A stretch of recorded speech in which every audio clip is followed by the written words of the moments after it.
Hello, Jana Greenwood with you here to discuss our critical issue debate. This is the pseudo live debate, the first portion, and I am here to discuss with you should the state of Florida have a statewide quality rating and improvement system. So let's talk about QRIS for a moment and what we know and don't know about it. For example, the state of Florida has not yet taken on a QRIS system.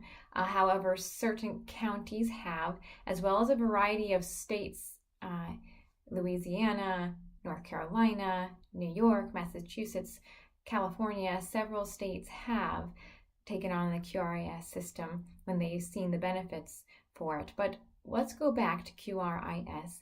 It is a quality rating and improvement system with emphasis on the improvement piece. So they are able to go in to preschool facilities and caretakers, providers, and look at what they have to offer, see where they can improve, rate it upon the current status, and then give them the different types of supports and incentives and professional developments to bring them to the next level. When we look at the state of Florida, we can consider a couple of things. First of all, there is nothing across the board in the state of Florida that gives specific standards for the care, the providers themselves, or the teachers and their level of professional development or understanding of education. For example, in the state of Florida, it is possible that a 16-year-old with no GED, with no high school diploma, can be a teacher in a preschool classroom or a daycare.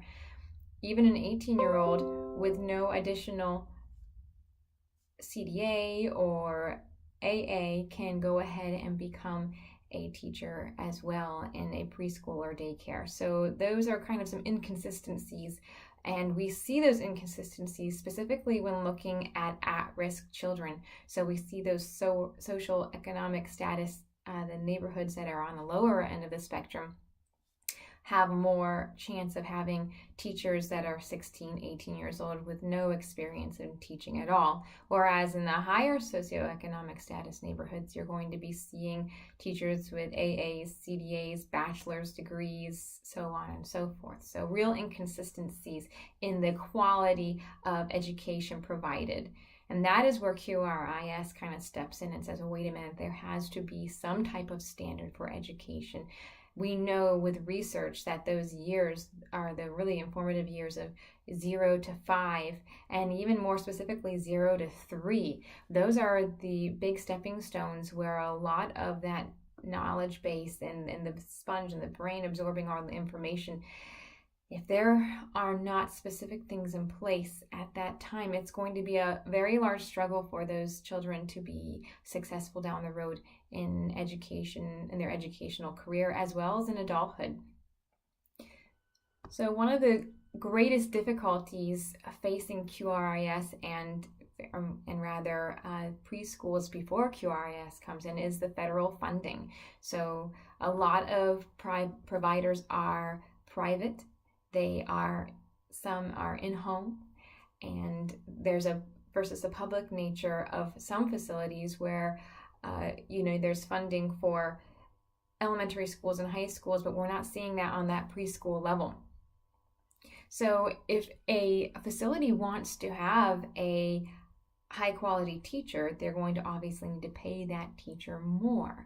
And in at-risk neighborhoods, they do not have the available funds to do that. So of course, going back to what we said before, they're going to be hiring on teachers with less experience or a younger age, and that also includes less experience or less education in general. So looking at that, we see there is that positive growth margin. Students that are at risk, children that are at risk, it's evident that states who have fully endorsed the QRIS model, not only do students show better and equal access to quality programs, but it also shows that these children who have attended preschools with the QRIS model on an academic level have surpassed their peers who were not in the program. So it's important, again, to understand that the QRIS is a quality rating and improvement system with emphasis on the improvement piece. Improvement standards are based for quality care through standards such as the NAEYC or the Head Start programs. They are all kind of assimilated together. They look at those quality standards and implement them in the QRIS model. Areas which are targeted per state can include safe and healthy learning environment, developmentally appropriate curriculum, qualified teachers, professional development for teachers, and family and community involvement. Once again, QRIS functions off of 3 specific implementations, which is quality assurance. Quality assurance includes the monitoring and the assessment of all the care providers to make sure they are reaching those steps that they want to go to come to the next level. There's also number 2 is supply side interventions, where these programs and care providers are receiving supports. That could be technical support, that could be quality improvement plans, that could be helping increase their educational qualifications, also financial incentives.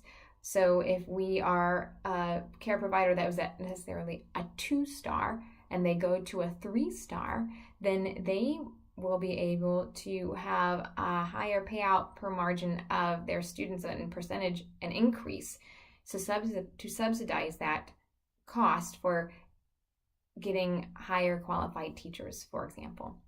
And then there's demand side interventions, where that is this symbol that I was just referring to, where you might use a star or a number to identify where that program rates throughout the county and throughout the state, so that parents are more informed when they go to make decisions about where they want to place their child. A lot of the time it's word of mouth. You might do a walkthrough, meet the teachers, see some of the kids interacting, but honestly, nothing tells you exactly what they provide and what happens behind closed doors. And that's where QRIS can really affect that model and practice. So after 5 years, Sarasota had implemented what's called Look for the Stars program, and 5 years into the program, they came through with some findings based on that relevant data that they collected over those 5 years. So one of the things that I think is a highlight is that there were approximately 69% of the child care providers in Sarasota were participating in this pilot program, and each location had achieved an additional star rating, at least an additional star rating, if not more, from before. So now 75% of students who were at risk of school failure were able to attend 3 to 5 star care provider facilities, compared to only 39% of those students before that 5-year pilot program. This means, given the scholarship funding, coaching, and other methodologies, the child care providers could better support the children in all facets. One of the things that we've been looking at is the nature and quality of preschool, especially for at-risk children. I feel it's definitely a worthy program to advocate. If we can provide a high-quality education from the start, there will be far less need for other types of preventative programs in the future grade levels, like dropout prevention. In terms of funding, the transfer of some funds from one program to another, it makes sense, as it definitely on the optimistic uptake, if students are performing better in the very beginning, they are less at risk to have to be in preventative programs, so that money can be reallocated over time. Better prepared preschoolers equal better achieving primary students and going on to the high school and college level, and then into their adult careers as well. So it definitely is a cycle effect there. There is also some certain parent buy-in areas of the QRIS program where they provide mentoring and other types of opportunities for parents to better support their children during their educational career. Funding for the program on a national level is still a question. Early learning coalitions have been able to provide some funds for QRIS, but it does not adequately cover all necessary funding. Louisiana took a different approach for funding of QRIS by endorsing a tax credit package, which provides funding for providers who take on the QRIS program. New York used reallocated funds, as I had mentioned before, and also included various grants for providers to acquire. And in addition to this, some states have provided additional state-funded reimbursements per child, as I had also mentioned before, for providers who attain more stars in their program and then also remain consistent in their stars. As QRIS and its subsidiary programs are still reasonably new, questions of funding may still be left on an individual state level as each state adopts the program. However, states who have adopted the program have seen great improvements, statistical empirical data that proves that this program does work. The teachers feel that they are more professional, that the parents consider them to be more professional. There is a standard that they know that they can adhere to help the children get to the next level. And I believe that is, in part, the most important part, is that everyone is coming together knowing that education and the quality of that education is important and an integral piece of a child growing up and becoming successful as an adult. So as I leave you, I will pose a few questions to get you thinking for the next debate portion. One of the questions I would have for you is, without a quality rating system, how can we strive to give each child an equal chance at success, specifically those at-risk students?